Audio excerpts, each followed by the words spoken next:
Last class में हमने बात की थी विलियन की सांद्रता इकाइयाँ, जिसमें से अपने 11 सांद्रता इकाइयाँ पढ़ चुके थे।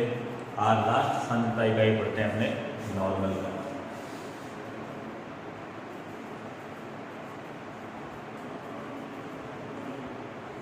नॉर्मल का नॉर्मेलिटी।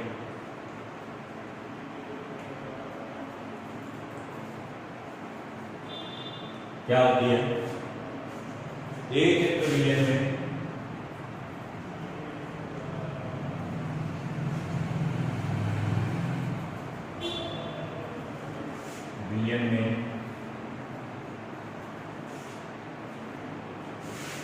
विलय के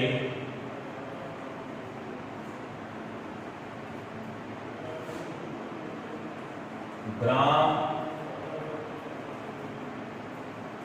तुल्यांकों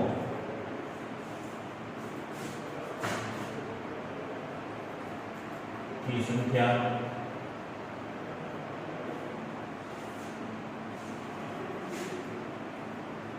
नॉर्मलता है।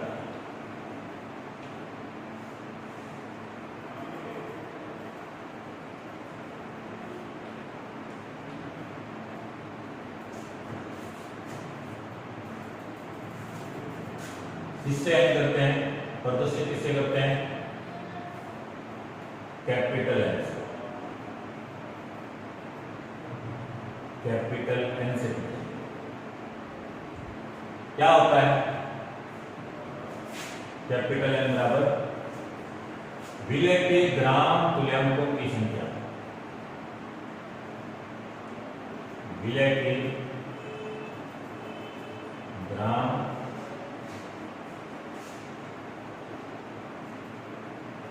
तुल्यांकों की संख्या बटा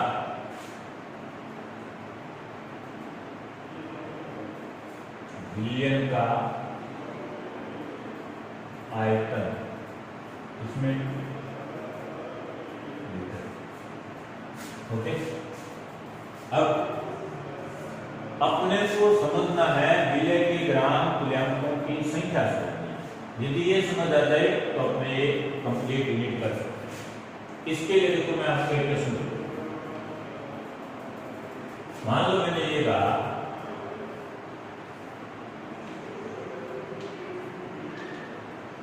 कि ये H2SO4 का सॉल्यूशन है, एक्वा सॉल्यूशन है। इसका जो वॉल्यूम है VAB, ये मान लो 1 लीटर है, और इसमें जो WH2SO4 है, मतलब H2SO4 की जो मात्रा है, वो मैंने ये कहा कि 196 ग्राम। अब मैं आपको कहता हूं कि इसकी नॉर्मेलिटी याद, ठीक है? तो नॉर्मेलिटी याद करने के लिए देखो क्या चाहिए? विलय के ग्राम तुल्यांकों की संख्या चाहिए, है ना? विलय के ग्राम तुल्यांकों की संख्या, इसका मीनिंग समझना पड़ेगा। तो देखो विलय के ग्राम, किसी के भी ग्राम तुल्यांकों की जो संख्या होती है ना, ग्राम तुल्यांकों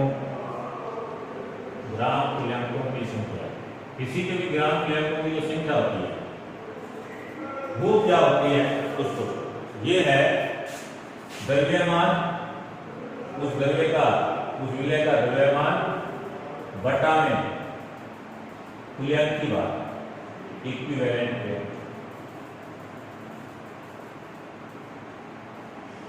अब जैसे द्रव्यमान को दे दिया 196 ग्राम है, पर ये तुल्यांक की बात क्या है?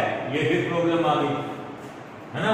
तो एक तो ये चीज आपको याद रहनी चाहिए मोस्टली, कि किसी के भी ग्राम तुल्यांकों की संख्या बराबर होता है द्रव्यमान बटा में तुल्यांकी भार।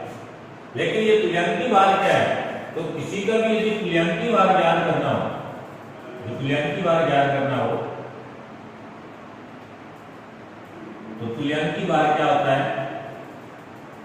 तुल्यांकी भार होता है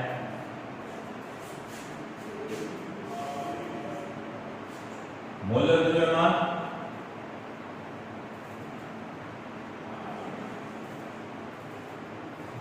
बटा x है। ठीक है। अच्छा, अब तुल्यांकी बार की जगह ये रख भी दें तो अपने को समझना पड़ेगा कि x फैक्टर क्या है। मूलक द्रव्यमान तो हम जानते हैं, एक मोल का द्रव्यमान मूलक द्रव्यमान क्या करता है ना। तो देखो मैं इसको ऐसे लिख देता हूं, इस n को पहले मैं इस n को, ये ध्यान दें ये दोनों ही रिलेशन बहुत ही इंपॉर्टेंट है, एक तो ये और दूसरा ये रिलेशन, ये दोनों रिलेशन बहुत ही इंपॉर्टेंट है, मोस्टली आपको याद रखना है। ठीक है। और इन दोनों का यूज करके मैं इस n को ऐसे लिख सकता हूं, क्या है, विलय के ग्राम तुल्यांकों की संख्या क्या होती है, द्रव्यमान बटा तुल्यांकी बार, द्रव्यमान बटा में तुल्यांकी बार, और तुल्यांकी बार की जगह मैं लिख सकता हूं ये मूलक द्रव्यमान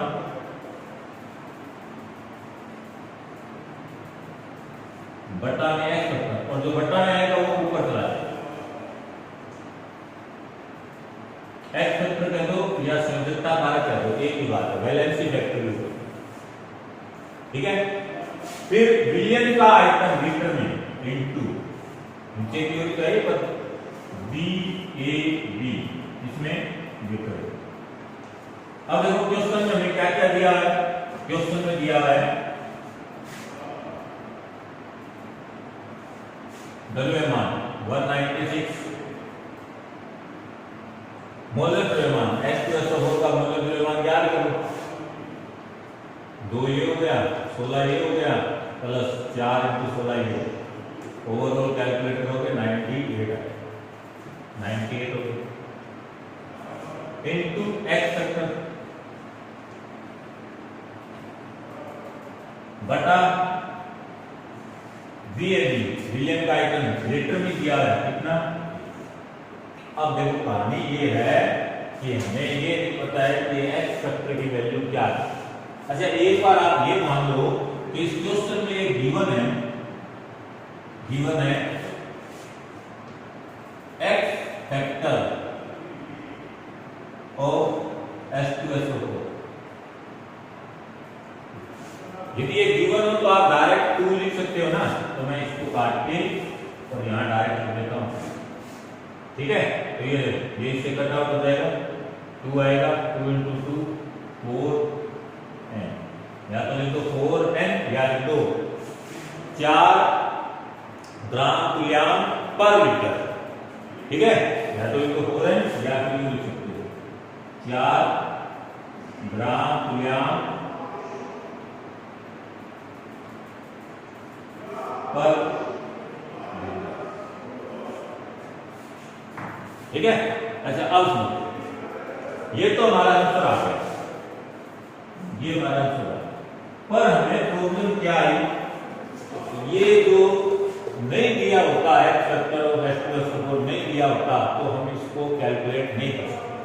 ठीक है। तो हमें समझना ये है कि ये x फैक्टर क्या है, क्योंकि x फैक्टर यदि समझ आता है ना तो हमें ये समझ आ जाएगा किसी का तुल्यांकी भार कैसे ज्ञात करते हैं, क्योंकि हमें पता है मूलक द्रव्यमान हमें ज्ञात करने आते हैं। मूल अवधारणा में हमने इसको अच्छी तरह समझा हुआ है, मूलक अवधारणा, मूलक द्रव्यमान कैसे ज्ञात करते हैं। ठीक है। तो यदि x फैक्टर हमें समझ आ जाए तो हम किसी का तुल्यांकी भार ज्ञात कर सकते हैं, और तुल्यांकी भार ज्ञात कर लेंगे तो हम उसके ग्राम तुल्यांक की संख्या भी ज्ञात कर सकते हैं। तो सारी कहानी कहां पर है, x फैक्टर पर है। ठीक है। अच्छा, अभी मैं आपको एक चीज और बता देता हूं। देखो अभी आंसर क्या आया, 4n है ना। मान लो मैं आपको ये कहता कि आप तो ये याद कर लो, हिंट के रूप में आप इसको याद कर लो कि जो नॉर्मलिटी होती है ना, आप इसको डायरेक्ट भी काउंट कर सकते हो। कैसे? आप क्या करो, मोलैरिटी निकालना तो बहुत आसान है, मोलैरिटी को x फैक्टर से गुना करो,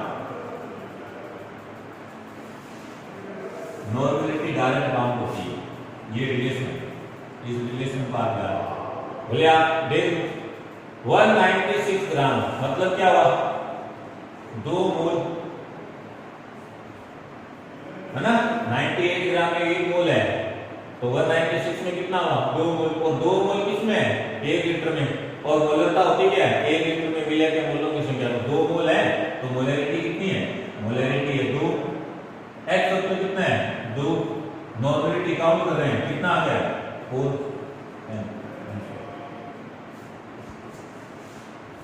ठीक है। ये रिलेशन आप याद रखना, मतलब यदि आपको किसी का x फैक्टर निकालना आता है ना, यदि आपको किसी का x फैक्टर पता है तो आप नॉर्मलिटी डायरेक्ट काउंट कर सकते हो, मोलरिटी को निकाल लो और उसको x फैक्टर से गुना कर दो, डायरेक्ट नॉर्मलिटी आ जाएगी। इतना आपको ये पंगा करने की जरूरत ही नहीं है, ठीक है। तो फिर भी ध्यान रखो, कई बार तुल्यांक की बात पूछ लेता है, याद कीजिए, है ना, ग्राम तुल्यांक को समझा याद कीजिए, तो सूत्र अपने को याद रखने पड़ेंगे। अब बात करते हैं x फैक्टर, देखो x फैक्टर क्या, यदि क्वेश्चन में x फैक्टर न दिया हो तो क्या करें, इसके लिए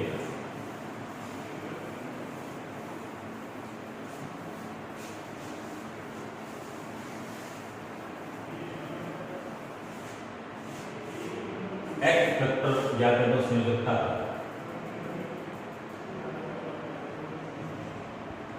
संयोजकता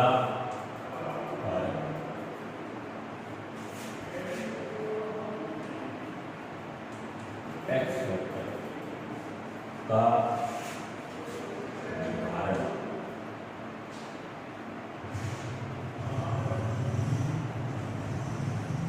कैसे करते हैं।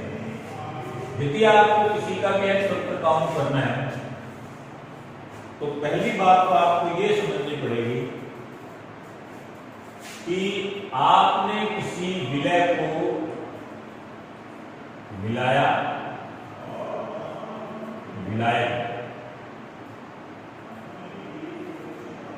ठीक है। आपको x फैक्टर निकालना है, विलय का x फैक्टर निकालना, चेक करना होगा ये विलय को जब आप विलायक में मिला रहे हो या तो दो द्रव्य आपस में मिश्रित कर रहे हो, तो जब मिश्रित करते हैं ना तो दो संभावनाएं होती है। जब दो द्रव्य को आपस में मिश्रित करते हैं तो दो संभावनाएं होती है, मिलाने पर संभावनाएं दो है। एक तो ये हो सकता है कि जैसे आपने मिश्रित किया तो इनके बीच में, इन दोनों के बीच में रेडॉक्स अभिक्रिया होगी, रासायनिक अभिक्रिया होगी, मतलब यह रेडॉक्स अभिक्रिया में चला गया इन रेडॉक्स टेंस। यदि मान लो रेडॉक्स टेंस होता है, रासायनिक अभिक्रिया होती है, कुछ भी लिखो रेडॉक्स टेंस लिखो, रासायनिक अभिक्रिया में लिखो, है ना, रेडॉक्स अभिक्रिया में लिखो। बोले इन दोनों के बीच में यदि रेडॉक्स अभिक्रिया होती है तो x फैक्टर क्या हो। और ऐसा भी हो सकता है कि दो द्रव्य को अपने मिक्स करते हैं, कोई रासायनिक अभिक्रिया न हो, वो आपस में एक दूसरे से घुल जाए, कोई भौतिक प्रक्रिया हो जाए, है ना। मतलब क्या हुआ, in non redox tense.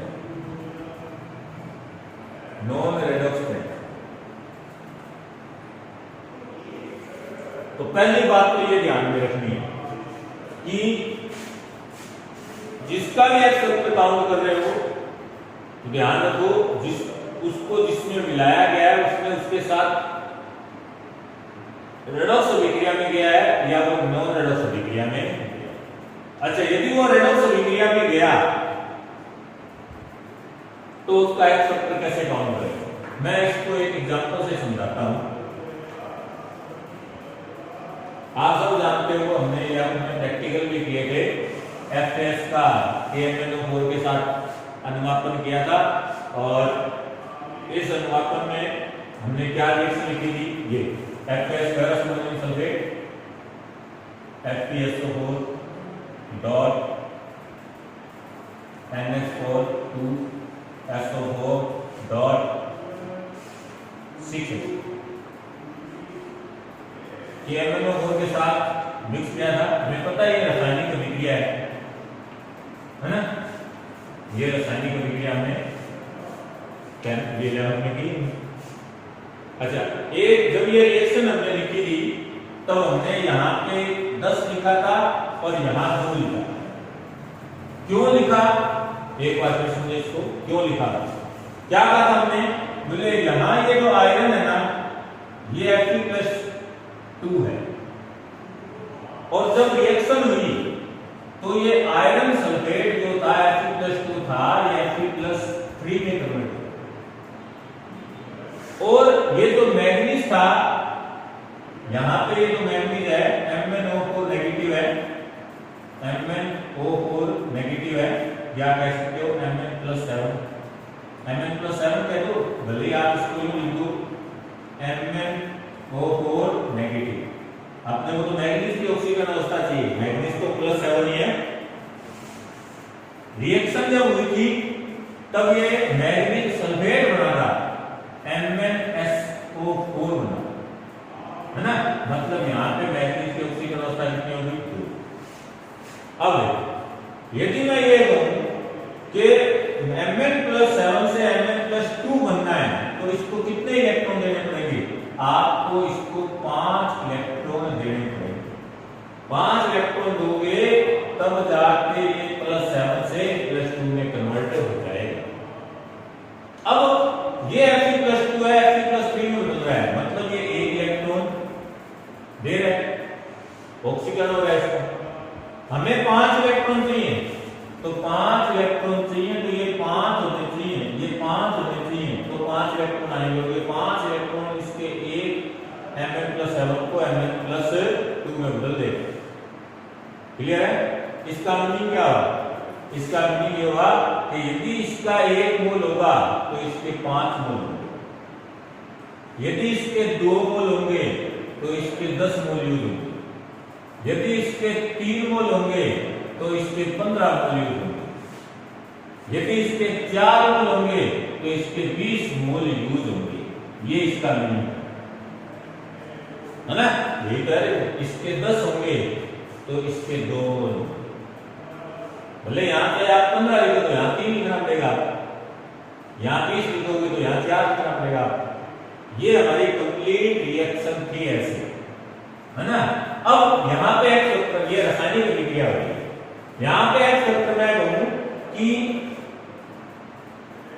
FAS का KMnO4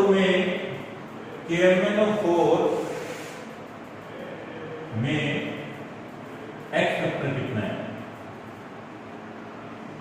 तो देखो रेडॉक्स अभिक्रिया में एक्स फैक्टर क्या होता है, त्यागे गए या ग्रहण किए गए इलेक्ट्रॉनों की संख्या होती है, त्यागे गए ऑब्लिक ग्रहण किए गए इलेक्ट्रॉन की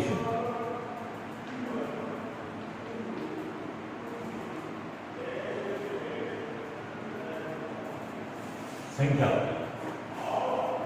कोई भी स्पीशीज है वो कितने इलेक्ट्रॉन त्यागती है या कितने इलेक्ट्रॉन ग्रहण करती है, उसकी संख्या। उस स्पीशीज के लिए पर्टिकुलर उस एक स्पीशीज को देखना है, ठीक है। तो देखो Fe+2 है, Fe+3 में बदल रहा है, कितने इलेक्ट्रॉन त्याग रहा है, 1, ठीक है। ये नहीं है 5 देखोगे आप, आगे जो लिखा हुआ है उसको नहीं देखना है, यहाँ 5 लिखा है, यहाँ 5, ये नहीं देखना है। ऐसे तो यहाँ आप चाहे 10 भी लिख सकते हो, है ना। हमने कहा यहाँ 5 लिखोगे तो यहाँ 1 लिखोगे, ऐसे चेंज हो जाएगा, यहाँ 10 लिखोगे तो यहाँ 2 लिखोगे, ऐसा नहीं होगा, ठीक है। आपके जो है वो तो नंबर ऑफ मोल होते हैं, हमें तो इलेक्ट्रॉन चेंज देखने हैं, त्यागे गए या ग्रहण किए गए इलेक्ट्रॉन की संख्या स्पीशीज के द्वारा। ये देखिए एक स्पीशीज कितना त्याग के या ग्रहण करती है, एक उस पर्टिकुलर एक पार्ट को।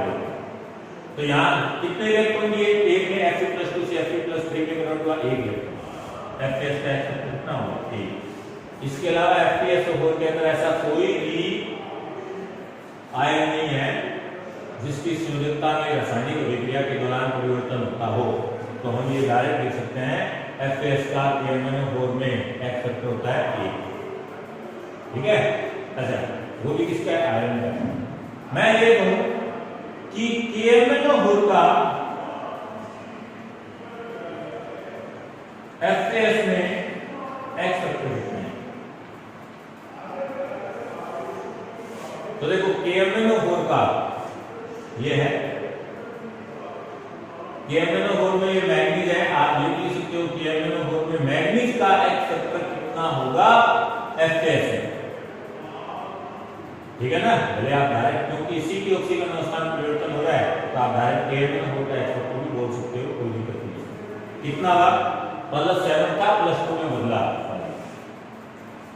तो ये तो बात हुई कि यदि कोई भी पदार्थ है आप इसी में मिलाओगे और रासायनिक अभिक्रिया में जा रहा है तो H फैक्टर क्या होता है, तो उस पदार्थ में कोई ना कोई एक ऐसा आयन होगा जिसकी संयोजकता में परिवर्तन होगा, उसमें इलेक्ट्रॉन या तो कम हो जाएंगे या ज्यादा हो जाएंगे, और जो नंबर ऑफ इलेक्ट्रॉन ट्रांसफर हो रहे हैं वही उस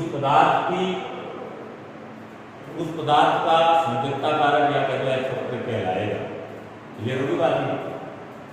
अब बात करें कि यदि वो नॉन रेडॉक्स रिएक्शन में जाता हो, मतलब आप एक पदार्थ को दूसरे में मिलाओ और कोई रासायनिक अभिक्रिया न हो, तो आप क्या कहोगे कि H फैक्टर क्या होगा। तो सुनो, मान लो मैं इसी को एग्जांपल ले लेता हूं, इसी के ऊपर मैं एग्जांपल ले लेता हूं आगे।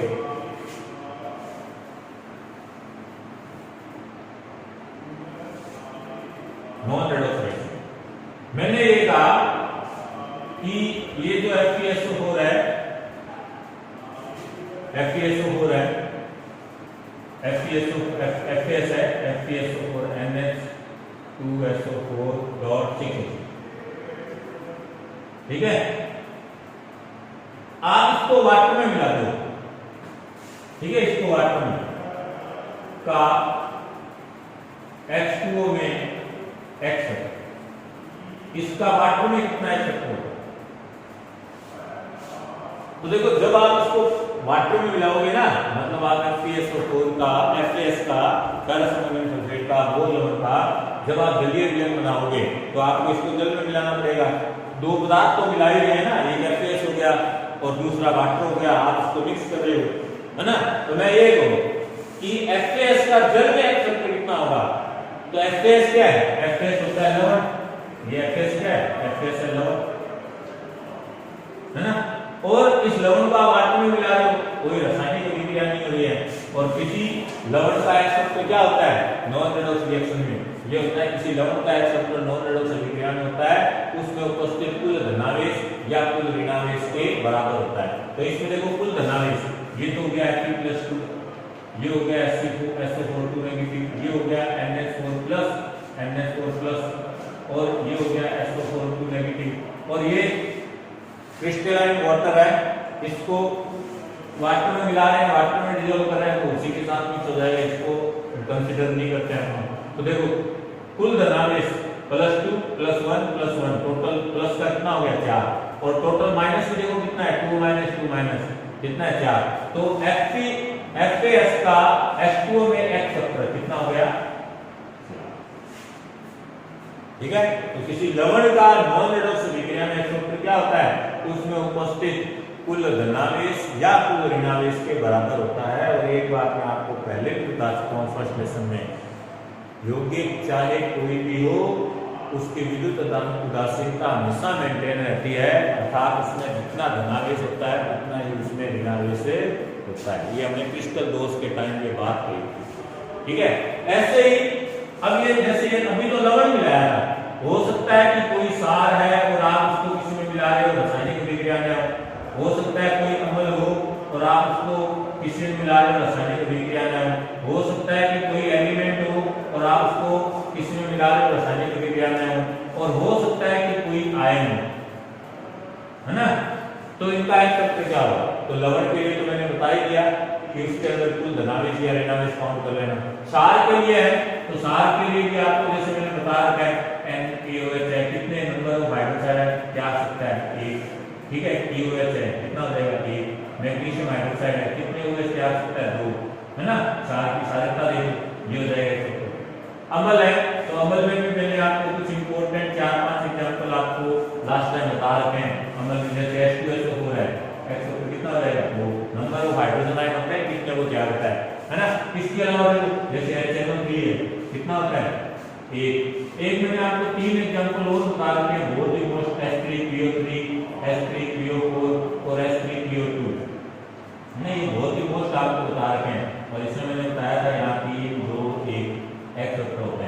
संरचना से पता चल जाता है ना, तो ये थोड़ा ध्यान। अच्छा, एलिमेंट का है तो उसकी संयोजकता देखते हैं, संयोजकता देखते हैं कि उसकी संयोजकता क्या है, उसकी मैक्सिमम वो क्या संयोजकता प्रदर्शित करता है, तो वो संयोजकता इसके एक्सेप्ट हो जाएगा। आयन का आयन के ऊपर जो चार्ज दिया हुआ है, जैसे कोई भी आयन है उसमें जो भी चार्ज दिया हुआ है वो 2 है, तो इसका 2 माइनस का 2 हो जाएगा। तो आयन पे जो भी चार्ज दिया होता है वो इसका एक्सेप्टर होता है। तो एक्सेप्टर की कहानी आपको समझ आई होगी। अब एक बात हो, मान लो मैं ये कहता हूं कि आपको 2 पदार्थ दिए, ठीक है, मैंने ये कहा एक कोई पदार्थ है और इसको मैंने बी पे मिला दिया, एक कोई पदार्थ है इसको मैंने बी में मिला दिया, और मैं आपको डायरेक्ट कहता हूं कि ए का एक्स फैक्टर कितना होगा। अब मैंने यहां लिखा नहीं है कि रासायनिक अभिक्रिया होगी या फिर ये रासायनिक अभिक्रिया नहीं, ऐसा लिखा नहीं है। अच्छा, लिखा नहीं है और आपको पता भी नहीं चलता, ठीक है। तो जब क्वेश्चन में आपको ऐसा लगे कि पता नहीं चल रहा है कि रासायनिक अभिक्रिया हो रही है या फिर क्वेश्चन में ऐसा कुछ मेंशन नहीं हुआ है, तो आपको करना क्या है, उसको नॉन रेडक्स रिएक्शन का पार्ट मानना है। जैसे मैं आपको ऐसे लिख देता हूं ना डायरेक्ट, H2SO4 का एक्स फैक्टर बताओ, H2SO4 का एक्स फैक्टर, मैंने ऐसे डायरेक्ट लिख दिया। अब बोले ये क्वेश्चन सही है, पहली बात तो ये क्वेश्चन गलत ही है, एक हिसाब से देखें तो ये क्वेश्चन गलत है, क्योंकि H2SO4 का उसने एक्स फैक्टर पूछा है, ये थोड़ी का H2SO4 का एक्स फैक्टर किसमें हो सकता है, उसके अंदर जिसमें वो रासायनिक अभिक्रिया करता है वो अलग होगा, हो सकता है कि किसी के अंदर रासायनिक नहीं अभिक्रिया कर रहा हो, है ना। तो वैसे तो हिसाब से देखा जाए तो क्वेश्चन गलत ही है, लेकिन ऐसा क्वेश्चन यदि दिया गया हो जिसमें पता नहीं चल रहा हो, तो आप उसको नॉन रेडक्स रिएक्शन का पार्ट मान के आंसर देंगे। H2SO4 का तो नॉन रेडक्स रिएक्शन है, मतलब वाटर में मान रहे हो, एक्स फैक्टर क्या होगा। और यदि आपको डायरेक्ट नहीं कह देता कि भैया H2SO4 का जल में एक्स फैक्टर क्या कहोगे, 2, ठीक है। तो क्या करो, यदि ऐसा दिया हुआ है तो डायरेक्ट पूछ रहा है, तो आप किसका पार्ट मानोगे, नॉन रेडक्स रिएक्शन का पार्ट मानोगे, ठीक है। जैसे मान लो मैं आपको ये कहता हूं FAS का एक्स फैक्टर कितना होगा, मतलब नॉन रेडक्स का पूछा है, क्या बताओगे 4, पर मैं ये कह दूं FAS का एक्स फैक्टर KMnO4 में कितना होगा। अब उसने ये तो नहीं लिखा रासायनिक अभिक्रिया, पर आपको पता होना चाहिए कि इसके साथ रासायनिक अभिक्रिया करता है, तो रासायनिक अभिक्रिया में एक्स फैक्टर कितना आ गया, क्लियर बात है। तो ये चीजें आपको ध्यान में रखनी है। नेक्स्ट क्लास में अभी तक देखो हमारे पास अभी तक हमने जितना पार्ट पढ़ा है विलियन में, सारा का सारा पार्ट मैंने आपको 11th के अंदर करवा रखा है, सारे नोट्स अभी तक के जितने भी सांद्रता इकाइयों के जो हैं वो नोट्स सारे करवा रखे हैं। इसके अलावा मैंने इसमें 2 टर्म्स भी आपको और करवा रखी है, एक तो सांद्रण और एक तनुकरण, मतलब विलियन का तनुकरण करते हैं तो सांद्रता में परिवर्तन कैसे होता है, उसमें मैंने आपको फॉर्मूले बता रखे हैं, ठीक है। M1V1 बराबर M2V2, नॉर्मलता किया हुआ है तो M1V1 बराबर M2V2 से आप कैलकुलेट कर सकते हो, है ना। तो सांद्रण का भी तरीका बता रखा है, सांद्रण में भी सेम ही फॉर्मूले लगते हैं, है ना। तो ये आप इस प्रकार से कैलकुलेशन जो है कर सकते हैं।